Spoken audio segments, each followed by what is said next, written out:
진나라의 시황제는 중국 최초로 통일국가를 만들고 세계 최초의 황제가 되었습니다. 그는 자신의 제국이 영원불멸하리라 생각을 했습니다. 뿐만 아니라 그 자신도 늙지 않고 죽지 않는 불로불사이기를 원했습니다. 그래서 신하인 노생과 서복에게 각각 불로 장생한다는 영약과 불로초를 구해오도록 했습니다. 하지만 이러한 노력에도 불구하고 그는 50세의 나이로 죽게 되고 얼마 지나지 않아 그가 일으킨 제국도 멸망의 길을 걷게 됩니다. 진시황이 남긴 업적은 통일국가도 최초의 황제라는 타이틀도 아닙니다. 길게 쌓아 올린 만리장성도 아닙니다.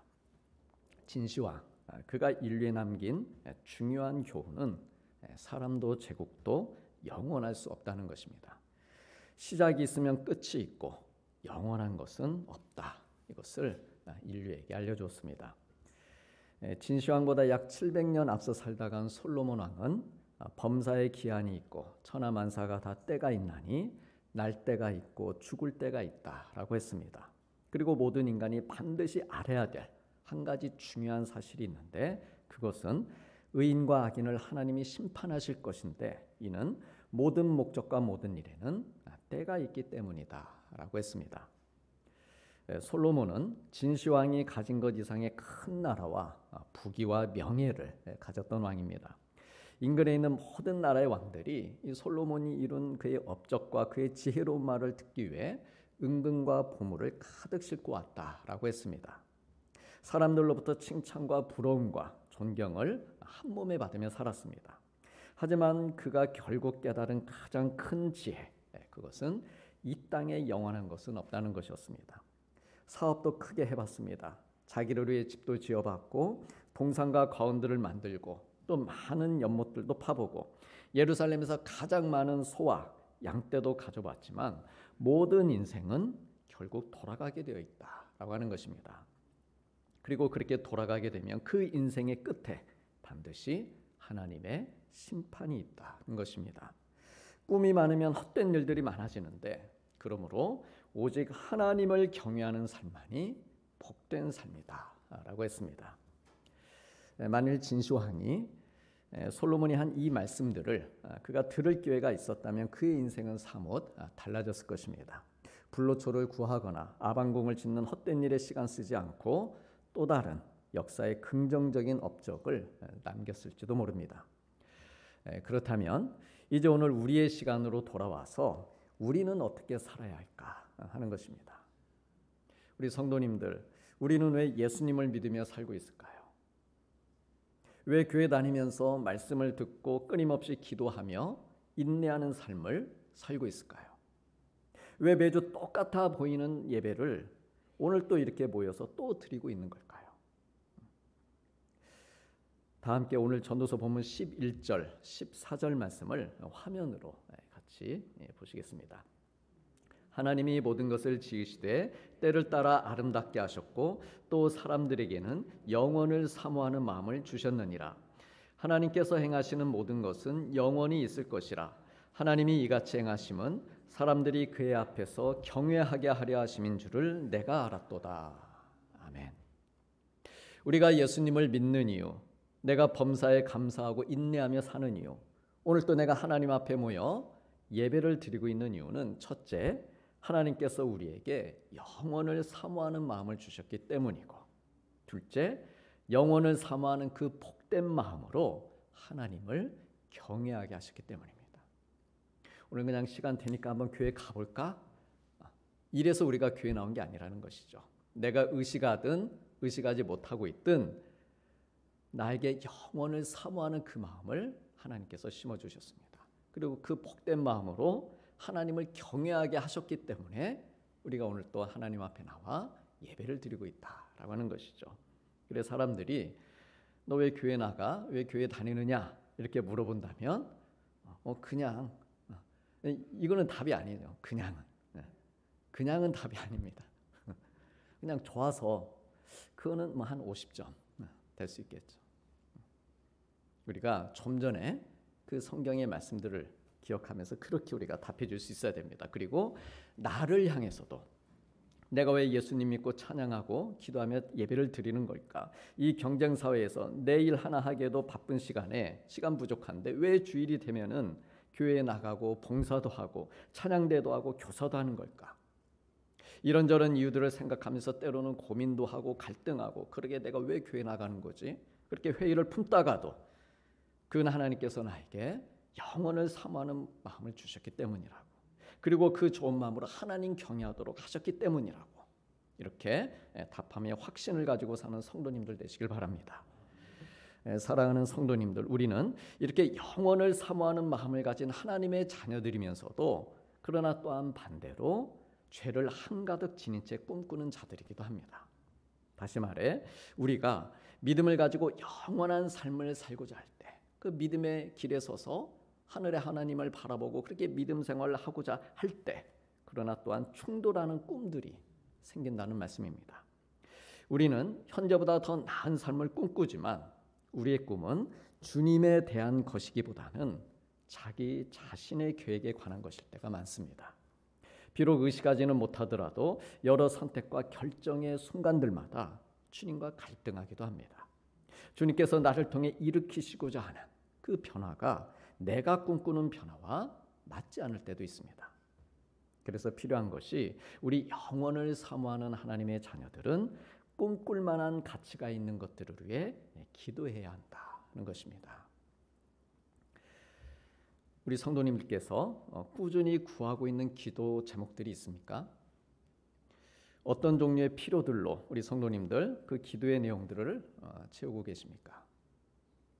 우리의 기도는 곧 우리의 어떤 꿈, 우리 어떤 바람 이것을 나타내기 마련인데 기도 제목들을 가지고 기도할 때 그 일들이 어떻게 되게 해달라고 구하고 계십니까? 여기 영원을 사모하는 자의 모범된 기도가 있습니다. 빌립보서 1장 9절에서 11절까지의 내용들인데요. 여기에는 5가지의 기도 제목이 들어 있습니다. 우리 다 같이 보시겠습니다. 내가 기도하노라 너희 사랑을 지식과 모든 총명으로 점점 더 풍성하게 하사 너희로 지극히 선한 것을 분별하며 또 진실하여 허물 없이 그리스도의 날까지 이루고 예수 그리스도로 말미암아 의의 열매가 가득하여 하나님의 영광과 찬송이 되기를 원하노라. 아멘.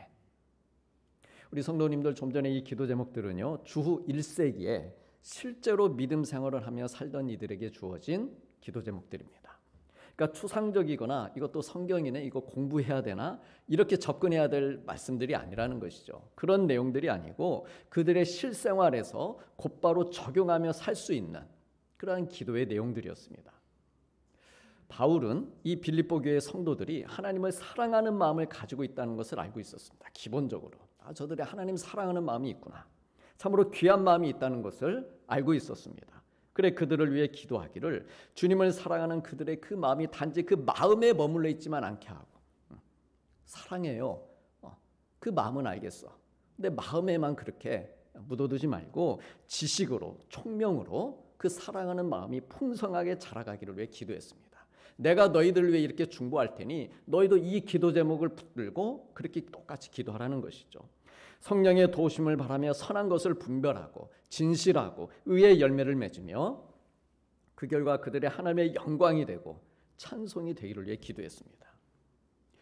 빌립보 교회 성도들이 이 기도의 제목들을 받아보고 자신들을 위해서 또 교회를 위해서 이렇게 기도하기를 바울은 원했습니다.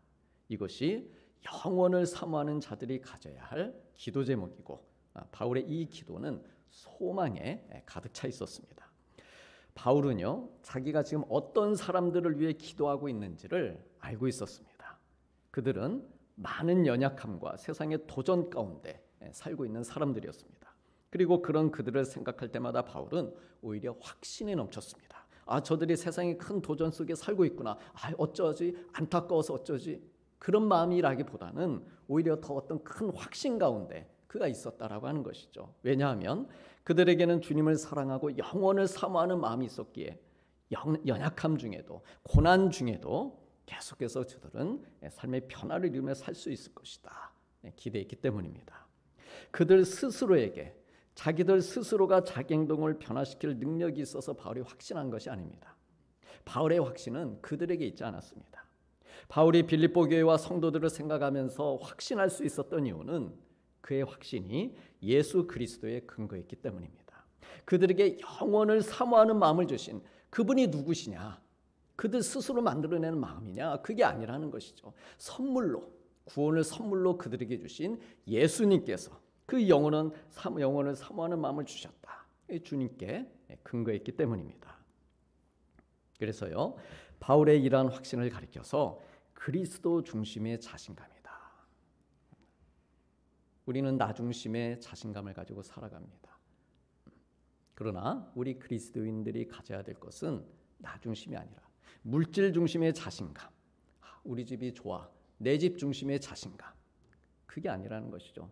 나 높은 사람, 아는 사람 많아, 그 관계 중심의 자신감, 그게 아니라는 것입니다. 그리스도 중심의 자신감이라고 하는 것이죠. 교회와 성도들 중심의 자신감도 아니라 그리스도 중심의 자신감입니다.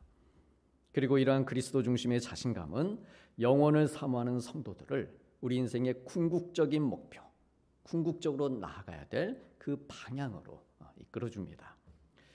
성도님들, 삶은 절대로 간단하지가 않습니다. 삶이 간단하지 않는 이유는 환경 때문이 아니라, 물질이나 건강 때문이 아니라 죄 때문입니다. 성경은요, 죄와의 싸움이 얼마나 심각하고 치열한지, 삶이 정말 간단하지 않다는 것을 잘 보여주고 있습니다. 이 땅에서의 삶이 왜 그렇게 치열하고 간단하지 않은 건가? 결국은 죄 때문이다. 성경은 그렇게 이야기해 주고 있습니다. 광야의 생활을 신앙생활을 하는 것으로 그렇게 정해놓고 살지 않으면 지치고 혼란스러울 수밖에 없습니다. 도대체 하나님이 어디 계신지 의심이 되기도 합니다. 내 삶 속에서 하나님의 약속이 실제로 이루어지고 있는지 느끼지 못할 때도 있습니다. 하나님을 따르는 일이 축복보다는 괴로움을 가져다 준다고 생각되기도 합니다. 성경이 말하고 있는 원리가 이게 진리라고 하는데, 그런데 먹히지 않는 듯한 순간도 있습니다. 때로는 악한 쪽이 이기는 것 같고, 어떤 때는 나 혼자만 남겨진 것 같고, 하나님의 인도하심이 도무지 이해되지 않는다고 생각될 때도 있습니다. 그런데요, 사랑하는 성도님들, 사실 좀 전에 열거한 이 모든 것들을 우리가 다 이해할 필요는 없습니다. 의심되는 것도 이해하려고 하고, 느끼지 못하는 것도 이해하려고 하고, 괴로운 것도 이해하려고 하고, 그렇게 매번 일이 생길 때마다 다 이해하려고 하다 보면은 그거 하다가 마음이 지쳐버리는 것입니다. 그거 생각하고 그거 이해하려고 하다가 오히려 믿음이 떨어져 버리는 것이죠. 우리는 그저 이 모두를 온전히 이해하시고 행하시고자 하는 바를 정확히 알고 계시는 오직 한 분 하나님만을 의지하면 됩니다. 왜냐하면 이것이 영원을 사모하는 자가 삶을 대하는 모습이기 때문입니다. 이것이 그리스도 중심의 자신감을 가지고 사는 자가 고난을 대하고 의심을 대하고 또한 아픔을 대하는 모습이기 때문입니다. 사랑하는 성도님들, 우리는요, 영원을 사모하는 것을 넘어서 내가 사모하는 그 영원의 삶, 그 영원한 삶을 실제로 살 사람들입니다. 믿으십니까? 우리는 이 땅에 살면서 그저 영원한 세계를 사모하다가 끝나는 삶이 아니라 실제로 우리가 사모하는 그 영원의 삶 안으로 들어가서 살 사람들입니다. 그 영원한 삶의 모습을 보여주는 장면이 오늘 두 번째 본문인 요한계시록 7장에 기록되어 있습니다. 요한계시록 7장은 보좌 위에 계시는 어린 양 예수님을 보여주면서 이 땅에서의 여정을 마친 성도들의 목소리를 들려주고 있습니다. 그러니까 시각적으로는 어린 양 예수님의 모습을 보여주고 청각적으로는 성도들의 목소리를 들려주고 있는 그 말씀입니다. 어떤 목소리입니까? 9절과 10절에 보니까 아무도 능히 셀 수 없는 큰 무리가 나와서 흰옷을 입고 손에는 종려가지를 들고 보좌 앞과 어린 양 앞에 서서 큰 목소리로 구원하심이 보좌에 앉으신 하나님과 어린 양께 있도다 라고 외칩니다. 우리 성도님들, 능히 셀 수 없는, 이 몇 명인지 모르죠. 능히 셀 수 없는 이 거대하고 큰 무리 가운데서 성도님들의 모습을 발견할 수 있겠습니까? 이 큰 목소리 가운데서 성도님들의 목소리를 들을 수 있겠습니까? 너의 목소리가 들려. 반드시 능히 셀 수 없는 이 큰 무리 가운데서 성도님들의 모습이 발견되고 이 큰 목소리 가운데서 성도님들의 목소리를 들으실 수 있기를 축복합니다. 이 본문의 말씀은 하늘에서 영원한 삶을 살고 있는, 얼마나 좋겠습니까? 하늘에서 지금 영원한 삶을 살고 있습니다. 근데 이 성도들이 잠시 이 땅에서의 삶을 돌아보는 장면입니다. 하늘에 올라와서 이렇게 있다가 내가 어떻게 살았었지? 돌아보는 장면입니다. 그리고 우리는 이 장면을 잘 주목해서 볼 필요가 있습니다. 이 하늘의 성도들이 자신들이 이 땅에 살 때 경험한 모든 것들을 돌아보면서 지금 무엇을 찬양하고 있습니까? 좀 전 10절에서 이들이 무엇을 찬양하고 있습니까? 능히 셀 수 없는 이들이 이 땅에서 수많은 일들을 경험하다가 하늘에 갔는데 이들이 찬양하고 있는 찬양의 제목은 오직 하나, 하나님과 어린 양께서 행하신 구원하심이었습니다. 큰 목소리로 구원하심이 보좌에 앉으신 우리 하나님과 어린 양께 있다 찬양했습니다. 우리도 이 다음 하늘나라에 가면 하게 될 텐데 미리 연습 한번 해보시겠습니다. 큰 목소리로 외쳐 이르되 라고 했습니다. 그래서 우리도 다 같이 큰 목소리로 외쳐보시겠습니다. 외쳐보실까요? 구원하심이 보좌에 앉으신 우리 하나님과 어린 양께 있도다. 아멘.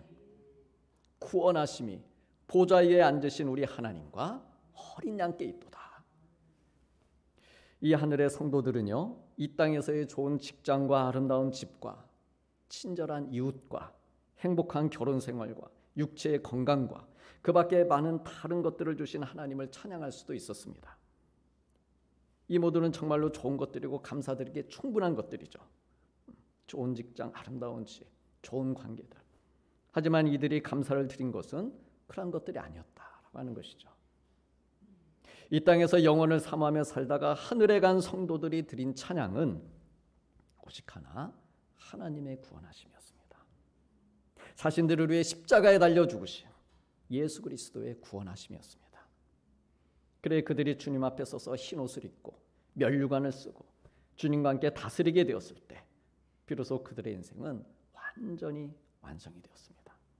그래 이 벅찬 은혜의 감동, 그 감동 속에 일어나서 바로 주님이 하셨습니다 라고, 주님이 우리 스스로의 힘, 나의 힘과 능으로는 결코 할 수 없는 구원을 이루어 주셨습니다. 이렇게 찬양을 한 것입니다. 정말이지 큰 목소리로 드릴 수밖에 없는 그런 찬양을 드린 것이죠. 사랑하는 성도님들, 하나님께서는 우리의 연약함과 죄악된 본성을 깨뜨리시고 우리 안에 구원의 하나님을 찬양하는 진정한 피조물이자 예배자의 모습을 회복시켜 주셨습니다. 그러므로 지금 이 순간에도 우리의 삶 가운데서 일어나는 가장 중요한 일, 우리의 가장 우선순위가 되어야 될 기도 제목은 단지 직업적인 성공이나 좋은 관계의 성공 정도가 아니라는 것이죠. 우리가 정말 영혼을 다해 축하할 가치가 있고 그래서 구해야 될 가치 있는 한 가지는 우리의 구원입니다. 우리를 완전히 파괴시킬 수도 있는 이 땅의 죄로부터 오직 하나님의 은혜로 건진받은 구원입니다. 하나님이 이 구원의 은혜를 끝까지 잘 지키게 해주세요. 그 기도의 제목이 가장 우선적인 기도의 제목이 되어야 한다는 것이죠. 우리는 언젠가 하나님의 보좌 앞에 서는 날이 올 것입니다. 그리고 그때는 더 이상의 변화나 성장을 위한 싸움은 없습니다. 우리가 이 땅에 살면서 변화합시다, 우리 성도님들 성장합시다 하며 이렇게 외치고 싸우는 것들이, 이러한 영적 싸움이 하늘에서는 영원히 끝이 나는 것입니다. 우리가 지금 복음 나눔이다, 양육합시다 이렇게 하지만 이 땅에서 끝이라는 것이죠. 그런 변화도. 그런 노력도, 우리 성도님들, 영원한 삶은 우리에게 끝이 있다는 것과 그 끝에 이르는 방법이 있다는 것, 그리고 그 끝을 이루고자 필요한 모든 것을 행하는 분이 계심을 깨닫게 해줍니다. 즉, 그 끝에 이르는 방법은 예수님을 믿는 것이고, 끝을 향해 이루어 가시는 분은 하나님이심을 깨닫게 해줍니다. 또한 영원한 삶은 하나님께서 우리 안에서 시작하신 착한 일을 끝까지 이루신다는 것을 보여주는 가장 분명한 약속이자 징표입니다. 영원한 삶이 없으면은 아무것도 아닌 것이죠. 영원한 삶이 있다는 것은 하나님께서 내 안에 시작하신 아름다운 구원의 일, 그 착한 일을 정말 끝까지 이루어 주시는구나. 그에 대한 가장 분명한 약속이자 징표라는 것이죠. 증거가 여기 있었구나 라고 하는 것이죠. 그러므로 이러한 영혼의 관점을 가지고 영원한 삶을 사모하며 살 때 우리는 나에게 정말 중요한 것이 무엇인지를 알 수 있고 발견할 수 있고, 또 우리 삶의 모든 것이 분명히 이해가 되기 시작합니다. 미국의 프랭크라는 이름을 가진 성도의 실제 이야기입니다. 그는 교회가 곧 그의 가정일 정도로 교회를 위해 힘을 다해 헌신했습니다. 교회 활동은 그가 가장 좋아하는 취미 생활이야. 너 취미가 뭐야? 나 교회 활동하는 거. 이렇게 얘기하는 사람입니다. 나아가 그 교회 활동을 기반으로 해서 또 사회적인 관계를 유지하는 그런 사람이었습니다. 기회가 있을 때마다 교회에서 제공하는 모든 제자훈련 과정에 참여했고 성경 내용도 많은 것을 알고 있었습니다. 그런데 그는 몇 해 동안의 선거에서 교회의 리더 그룹에 속하지 못했습니다. 아무도 그만큼 열심히 하는 사람이 없었고 누구도 자기만큼 믿음 있는 사람이 없었는데 정말이지 말도 안 되는 일이었습니다. 그는 몇 날 며칠을 고민한 끝에 몇 주 후 자기가 다니던 모든 양육 프로그램을 중단하고 즉시 교회를 떠났습니다. 이후 프랭크는 아무 교회에도 나가지 않았습니다. 그는 여전히 마음을 돌이킬 수 없었습니다. 교회에서 일어났던 일들을 하나님의 사랑이 끝났다는 증거로 받아들였기 때문입니다. 하지만 하나님께서는 그를 버리지 않으셨습니다. 어느 날 혼자 외롭게 앉아서 더욱 수척해지고 슬퍼하면서 이런저런 생각에 빠져 있었을 때 그는 문득 영원한 삶에 대해서도 생각하게 됩니다. 그리고 영원의 관점으로 지난 자기의 일들을 돌아보자 비로소 모든 것이 분명하게 이해되기 시작했습니다. 영원의 관점에서 자기가 괴로워하고 기분 나빴던 그 일들을 바라보자 그러한 모든 것들이 티끌보다도 더 작은 아무것도 아니었다는 것을 깨닫게 됩니다. 그는 하나님께서 하나님의 나라를 위해 역사하고 계심을 기억해냈습니다. 그리고 문제는 자기가 직장에서나 교회에서 노력의 대상으로 삼았던 것들, 얼마나 열심히 노력했겠습니까? 그런데 그러한 것들이 하나님의 의도 안에는 없었다는 것을 깨닫습니다. 자기의 의도대로 살아갔던 것이죠. 즉 그는 자신의 나라가 이루어지지 않자 실망했던 것입니다. 자기의 나라가 그가 다니던 교회에서 거의 이루어질 것 같았었습니다. 이렇게 하면 뭔가 이루어질 것 같다.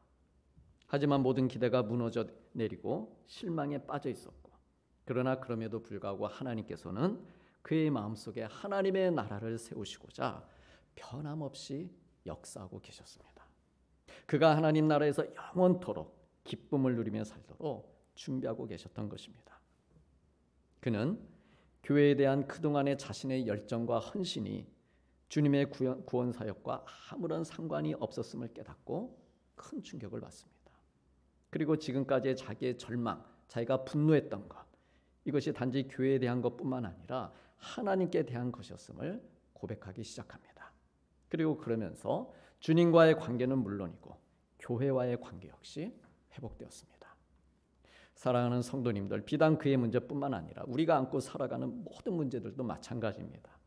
그 문제가 가정에 관한 것이든 자녀들에 관한 것이든 직장이나 교회에 관한 것이든 나를 실망하게 하고 염려하게 만들고 믿음을 저버리게 하는 그 문제들을 영원의 관점으로 이렇게 바라보게 되면 분명하게 이해되기 시작한다라고 하는 것이죠. 이 땅에 살면서 헷갈리는 것들, 갈등하는 것들, 나의 믿음을 약하게 만드는 혼란스러운 상황들로부터 벗어날 수 있습니다. 하나님 나라를 위해 산다고 말하면서도 나의 나라가 이루어지지 않음으로 인해 괴로워하는 마음들로부터 자유할 수 있습니다.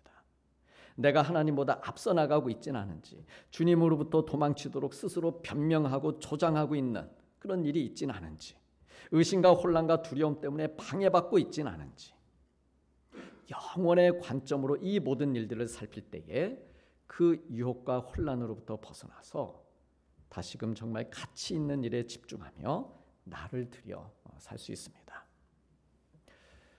우리의 마지막 종착지는 하나님이 거하시는 보좌입니다. 그때 우리는 의의 하얀 세마포 옷을 입고 영광의 면류관을 쓰고서 우리의 살아갈 이유이자 가치가 되셨던 한 분 어린 양과 그리고 그분이 이루신 구원을 찬양할 것입니다. 그래 하나님께서는 오늘 또 우리를 그분의 영원한 세계로 한 걸음 더 가까이 이끌어 주시면서 우리 자신을 돌아보게 하십니다.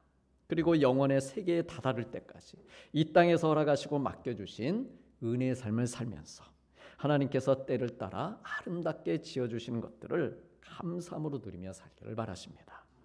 지식과 모든 총명으로 점점 더 나의 영이, 나의 삶이 풍성하게 되고 선한 것들을 분별하며 진실하여 허물 없이 그리스도의 날까지 장성하기를 바라십니다.